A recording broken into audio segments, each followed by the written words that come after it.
Hello అండి, నేను ఈరోజు చుక్కకూర పెట్టి చికెన్ చేశాను. బయట క్లైమేట్ చల్లగా ఉందని మా హస్బెండ్ని చికెన్ తీసుకురమ్మంటే తీసుకొచ్చారు. వీడియో తీద్దామా అనుకున్నాను. ఏం తీద్దాంలే, అందరూ ఎప్పుడు ఇంట్లో చేసుకునే చికెనే కదా అనుకొని ఏ ముద్దులే అనుకున్నాను. ఒకసారి ఫ్రిడ్జ్ డోర్ తీయగానే నాకు చుక్కకూర కనిపించింది.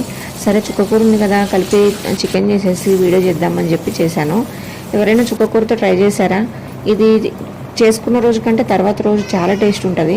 అంటే చద్దికూర అంటారు కదా, ఆ టేస్ట్ అనేది చాలా బాగుంటుంది. తిన్న వాళ్ళు ఎవరైనా ఉంటే కామెంట్ చేయండి, తినని వాళ్ళు ఉంటే ఒకసారి ట్రై చేయండి. ఈ కర్రీ చాలా ఈజీ. గోంగూర అట్లా ఎలా చేసుకుంటామో ఈ కర్రీ కూడా అలాగే చేసుకుంటాము. నేను ఎప్పుడైనా చికెన్ మిగిలిపోయినా కూడా ఇలా చుక్కకూర పెట్టేసి చేస్తాను.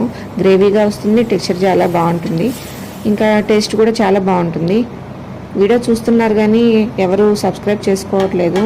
ప్లీజ్ సబ్స్క్రైబ్ చేసుకోండి. మీరు సబ్స్క్రైబ్ చేసుకుంటే నాకు సపోర్టివ్గా ఉంటుంది, ఇంకొన్ని వీడియోస్ చేయడానికి నాకు హెల్ప్గా అవుతుంది. లైక్ చేయండి.